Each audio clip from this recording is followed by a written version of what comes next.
Hey, I'm here with Elena Ramirez, and she is a multimedia mogul, I think it's pretty safe to say, and all the things that she's involved with, especially in Northwest Arkansas. Elena, how are you? I'm doing pretty good. How about yourself? I'm doing pretty well. I think we just talked about it, but entering that last year of the 30s. And so, yeah, you're not, yeah, huh? My condolences. Elena, you're involved in a lot of different things, a lot of different media type of projects. You are a co-host of the District 3 podcast.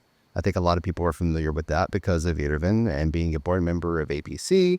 Can you let's just walk a little bit through your story of like what are you doing now, first of all, and then we'll walk backwards and see how you got there. Yeah, so today where you can find me is in a newsroom, working for Next Star Media. So I work for both NBC and Fox News. I'm on the digital side of things. So typically anything that you see online published, I'm behind that. So I take care of the website, social media, along with co-hosting on District 3 podcasts. And I just started doing a news segment on a Saturday night sleepover with Charlie Bradshaw. Yeah, so catch me there some Saturdays. I think it's every third Saturday of the month. Oh, wow. I Um, had no idea. That's awesome. yeah, so it's pretty fun. It's pretty fun. And then I also do some marketing for small to medium sized businesses in the blue collar field out here in Northwest Arkansas and Fort Smith, so the River Valley. Wow. So you really kind of have your finger on the pulse of just everything. Well, I guess it all kind of deals with marketing, regardless if you're in it directly for marketing or not. It all kind of requires some sort of promotional or interaction or building a community around things. So, yeah. How did you get started in all this? What led you up into being the person that's so connected, the center of the spider web? You know, I was the person that always knew what was going on. In Mexican culture, we call it chismosa. In English, it's just being nosy. So just kind of like having I always wanted to know things, and then I started finding myself listening to the news almost daily. So from there, I just kind of was like, I guess I could study this as I was graduating and going into college. I was like, I think I want to pursue, what the media field looks like. And from there, my passion just really grew.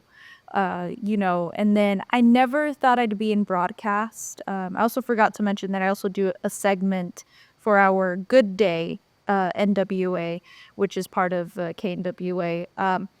And so from there, I just kind of talk about what's going viral. That's what we call it, viral vibes. And it's just like this large mesh of, I could be very serious and talk about politics and what's going on in Arkansas. And then I can also step back and have some fun and look at what's trending. So, Yeah, it's amazing. Yeah, I saw that segment come up. I think it was on their YouTube page. I was scrolling through and I saw that you were on there, and yeah, I was like, this is kind of brilliant.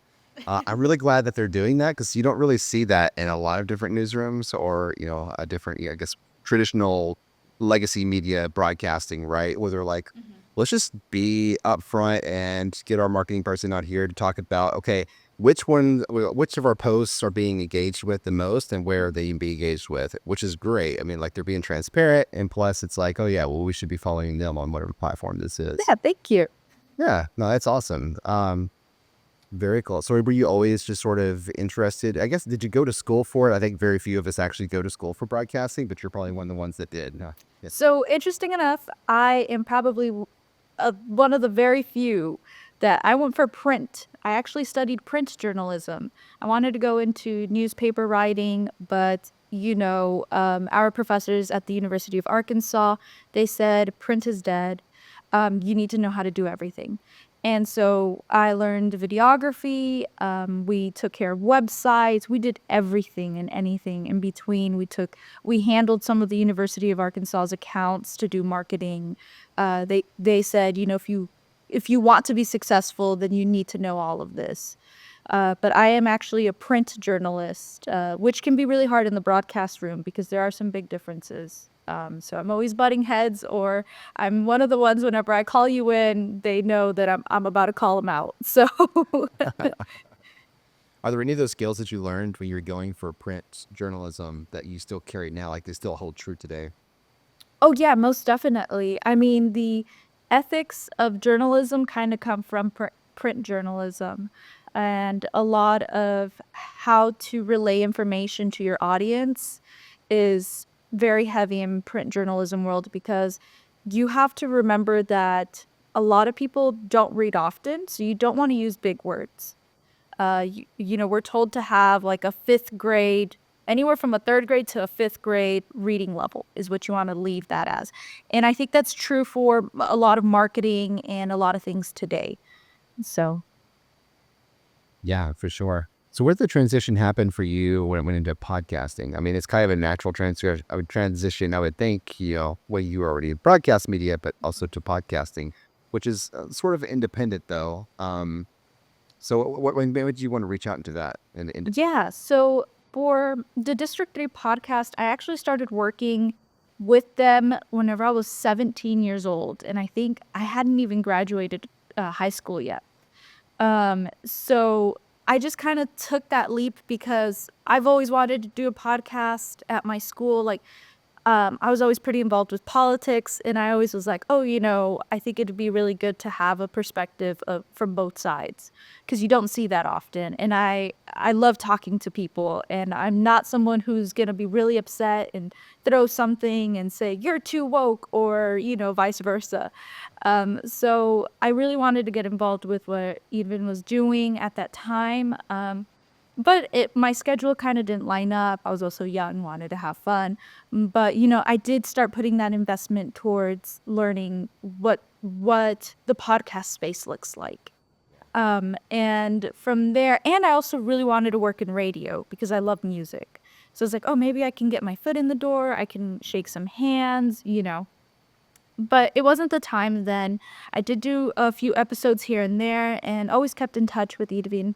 And then later on, about 3 years ago, I decided to join them on the podcast, officially as a co-host. And, it's just kind of, it just lined up with my schedule, where I work at. I'm like 3 minutes away from the studio.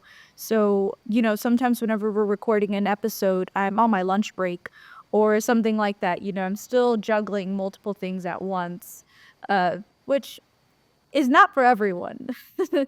Ty, I feel like you're definitely someone who kind of is always doing something too, like, and I feel like there's a lot of people who might feel the pressure that they need to, but there's only a handful of people who can do it well. And sometimes you still end up failing in some areas. You always look back and kind of like, I could have spent some more time on that and I didn't.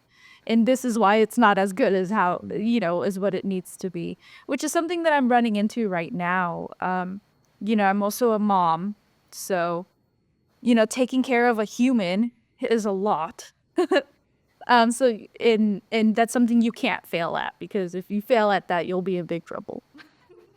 Right. No, for sure. Yeah, I always liken it to, I tell people all the time, it's like if there's not a million things happening at once, I don't feel sane. I can't just focus on just one thing. I don't know why. My brain's just not built that way. And it's like the circus act where you have the guy that has all the poles and he's trying to spin all the plates at the same time. You ever seen that?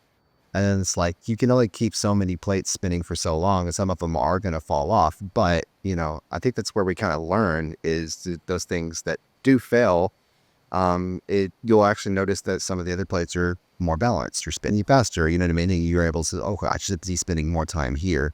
Doesn't mean that you shouldn't try new things all the time, but that's kind of how we learn. People like you and I, it sounds like we're a lot alike, where we have so many things going, but we kind of learn where our strengths and weaknesses are, and then are able to hone ourselves to be better to service those different things that we are really passionate about. So Yes. yeah, awesome. But you're always adding another plate. Whenever you find something, you're like, that's not going to work out, then you add another plate. One shatters, you're just like, okay, I'll pick up this other one. Let's try this. All right. Yes. Yeah, for sure. Yeah. So, I mean, people might see you and like, you don't seem to, I mean, like, you don't seem old enough to have a child, for one, or to have such a lengthy career, or to say that you said that you have been, involved with District 3 since you were 17 years old. And now it's been 3 years that you've been a host on the show. What makes it sound like either District 3 has been around forever, or that you've got some sort of time machine that you're using. But I would say the the Latino community, they're looking at you and see the career that you built in broadcast media and be like, oh, that's possible.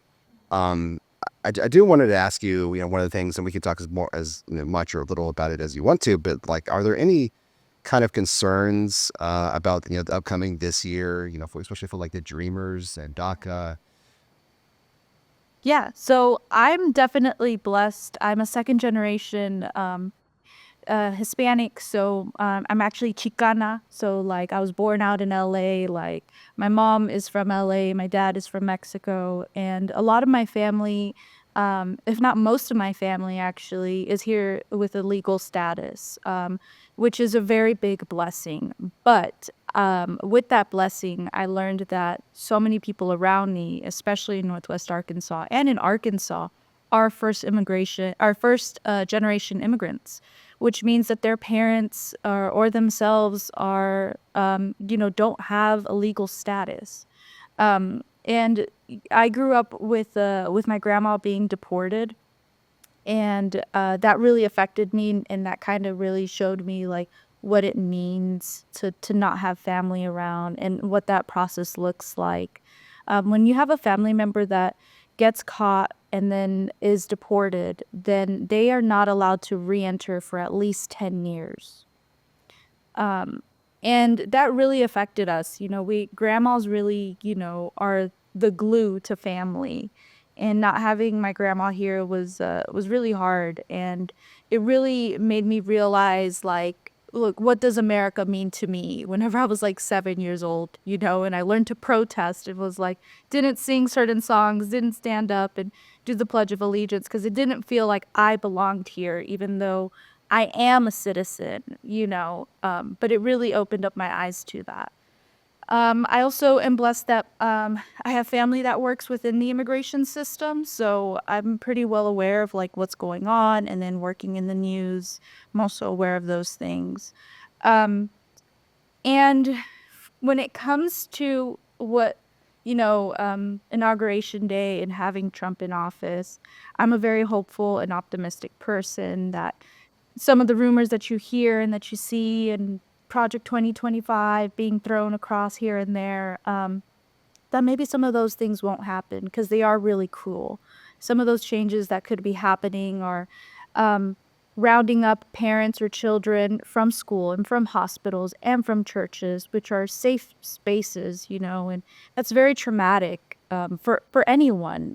Whether or not you agree, like it's really sad to see someone getting arrested and deported while you're dropping your kid off to school.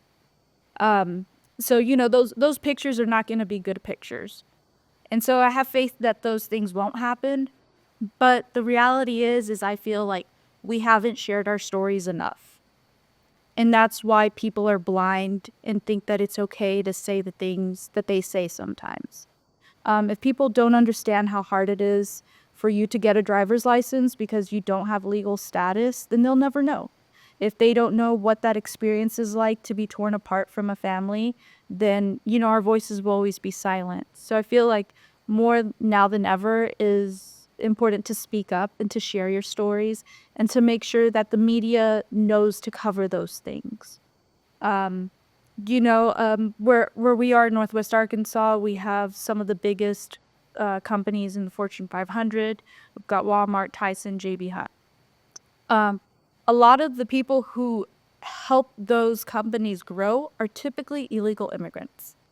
And so there's money involved within all of that. And whenever you start talking about rounding up people and deporting them, it's like a big thing here economically in Northwest Arkansas. A lot of small businesses have been started by Latinos. We are one of the biggest contributing people to small businesses. So a lot of those local dollars and all of those little things, really connect and support one another. Um, but yeah, I think now more than ever, it's important to talk and to share those stories.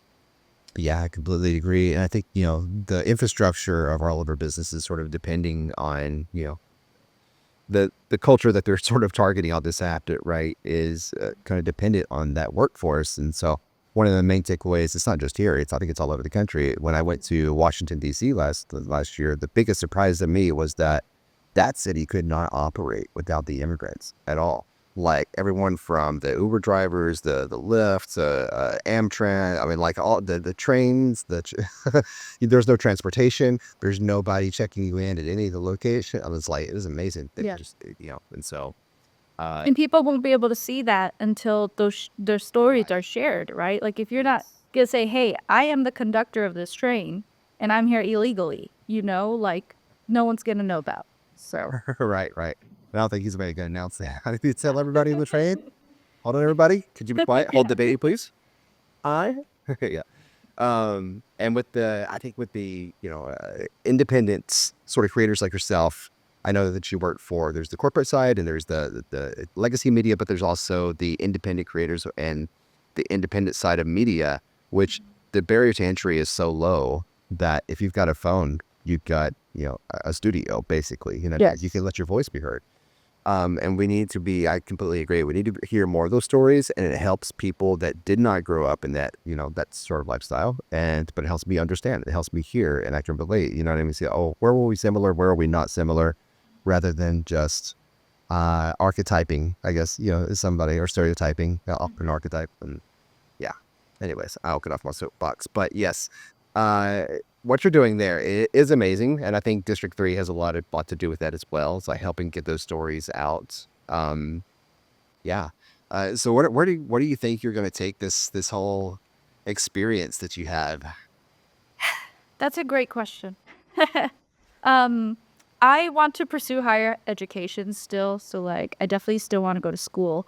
And so that's kind of like my next step this year is just really taking a break from some things that are taking too much out of me and like focusing into getting into law school or right now it's like taking the LSAT and focusing on my family too, so, I'm about to have my second kid, and it's kind of like sometimes to me, it was like it's a blessing in disguise because I didn't take a pause with my first baby. And I feel like, okay, now with two, that's a lot. I got to take that pause and, really focus on podcasting, on marketing with District 3, we all have full-time jobs like many podcasters do. Um, and so we really are trying to hone into figuring out what we really need to do to help create a bigger, audience and have loyal audience members. So just kind of focusing on those things, a lot of personal goals this year more than like an overarching like this and that. I feel really good with what I've already accomplished, that I feel even better knowing that I can take a break and start, doing some smaller things. So. Yeah, for sure. What do you see as opportunities right now that are open towards people that were, like where you got started, where we are now? What new opportunities do you see for people to get started? Yeah, TikTok is kind of up in the air right now, but getting to see how quickly people can get traction on TikTok and on YouTube, YouTube Shorts, just this is like a new age of social media compared to Facebook and all of that, right? But YouTube Reels is really big, and just the amount of money that's being put into social media is something that people take for granted, I feel like sometimes. And really, it's that daily posting. You really have to, if you really want to be serious, every single day, you need to do something on one of those platforms. And then also just like your loyal fans that you have, keep those people dear to your heart because they're always going to be supporting you.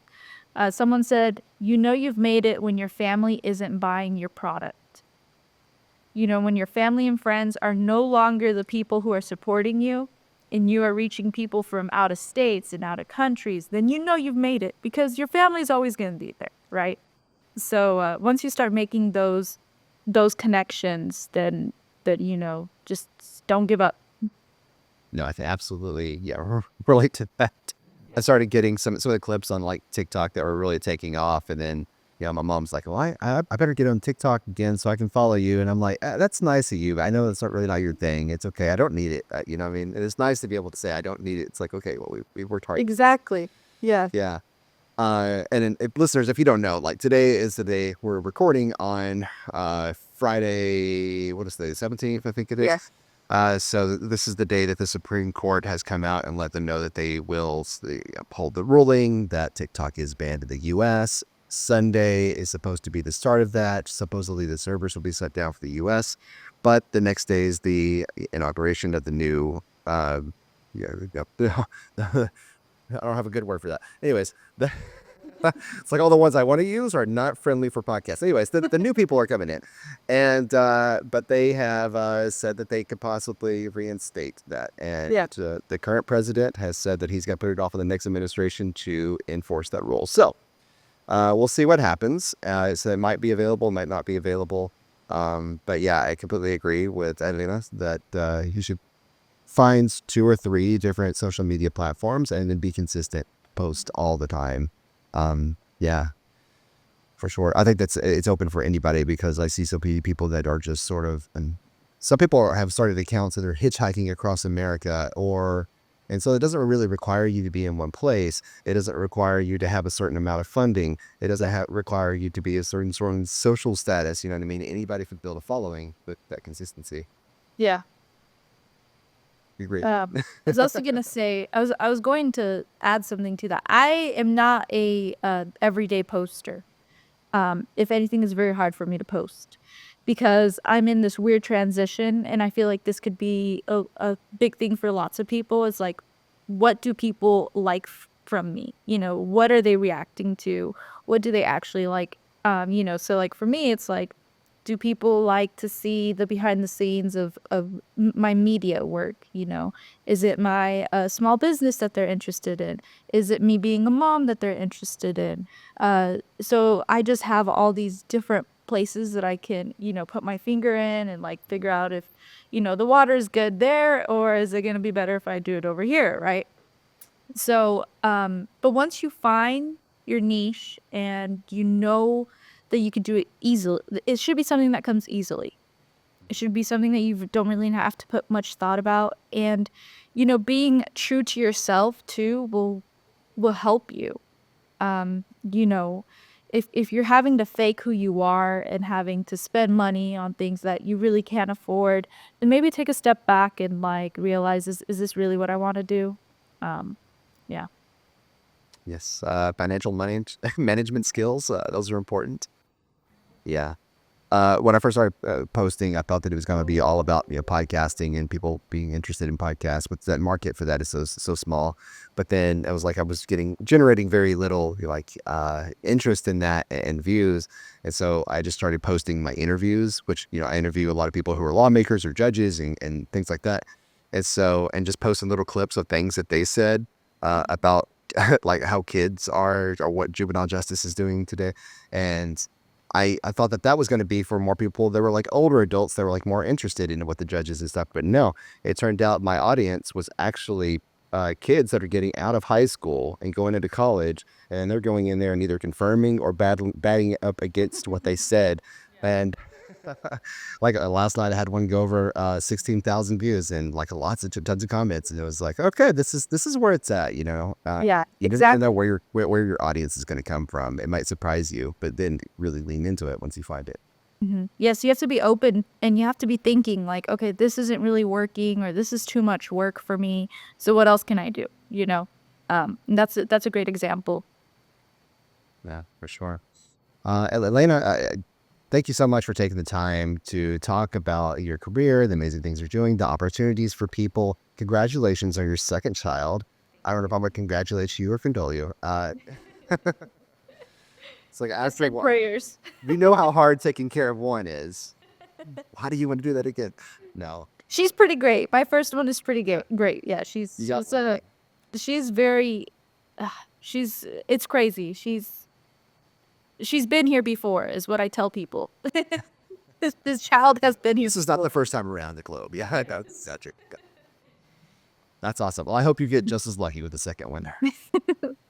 Thank you. Oh yeah. Thank you Or- for having me on. I really appreciate it. Yeah, I no had a problem great at talk. all. Is there anything else you wanna talk about that we didn't get to cover today before we head off? I just say, podcasting is such a great form to listen to other people, and you should be doing it into your everyday life too. Feel like, smile at someone, wave at someone, and especially with the next couple weeks in this next 4 years, it can be hard for some people. But it shouldn't be, because at the end of the day, we're all still human, and like you said, you need to find those connections. Don't try to find ways to separate.